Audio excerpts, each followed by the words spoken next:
izdarīts kāds vairākas naktas, to izdarīt normāli, bet arī tad tu saproti, ka, lai pieņemtu lēmumu, un tu uz šīm emocijām nevar to darīt. Tad, kas tev vajadzīgs, tev vajag nolikt šīs emocijas malā un tā kā graudus no pelavām atlasīt. Un tad slikt svara kausā vienu graudu, tur vienu skatīties, kur tad tie svara kausi ir smagāk beigās. Atkal neko negribu teikt priekšā, un arī gribu to fonu tik iedot, ka nekāds lēmums nav pieņemts. Arī tas, vai bijusi formāla vai neformāla saruna, tas ir saruna process. Šobrīd lēmums būs pieņemts varbūt nākošu nedēļu, varbūt vēl pēc nedēļas. Bet kādā ziņā tā ceļamājas, es ceru, ko mēs šovakar saņemsim, un tās sajūtas palīdzēs to lēmumu pieņemt. Man tas ir svarīgi, mūsu komandai tas ir svarīgi, un es ceru, ka, nezinu, pēc nedēļas un divām, kad es atkal beidzot varēšu labi justies, vismaz līdzsvarā būt, un cik nu tas būs iespējams. Kaut arī godīgi es saprotu, ka jebkurā gadījumā kāds paliks neapmienāts. Paldies, un es domāju, ka droši vien, ka laiks sākt visiem kaut ko darīt.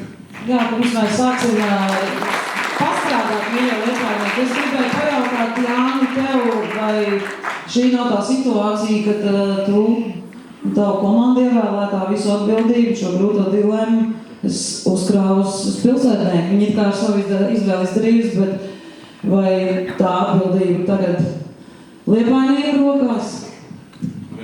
Jā, pareizi, jātiek galā šo. Ja jūs domājat, ka mēs sasaucam, lai to atbildību uzlikt uz jums, bet mēs teiksim, jūs esat vainīgi, tad nē. Jūs ievēlējāt mani, jūs ievēlējāt Gintu, Lindu, Ģirtu, Ati un vēl tos pārējos, ko šokā nenosaukšu.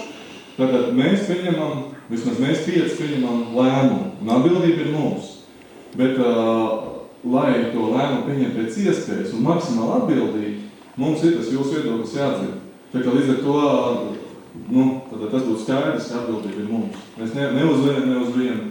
Un pat neatkarīgi no šī vakara rezultātiem mēs pieņemsim lēmumu. Bet es tikai gribu pateikt godīgi, ka tas lēmums būs izējot no tām emocijām un tām domām, ko mēs saņemsim šovakar. Varbūt, lai vēl izmantojot izdevīgi pajautāt, ja tu būsi mērs, tu atlaidīs visus domas darbiniekus?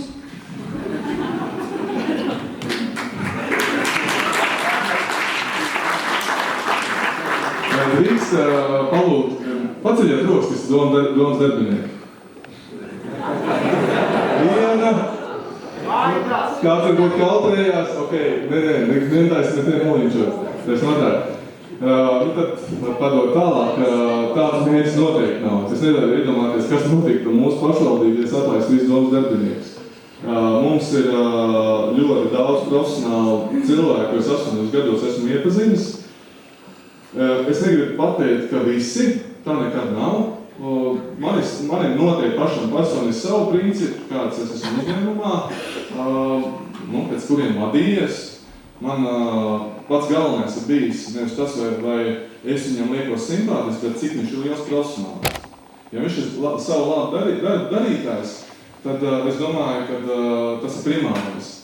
Un otrais, kas man ļoti nepatīk, intrigas. Tas gan noteikti. Ja ir šīs te šu, un tur viens otru aprunā, un tad viņš teica tā, tur tā, un tas ir teica šitāds, tad gan ne. Tad jāmeklē to vietu, kur to darīt.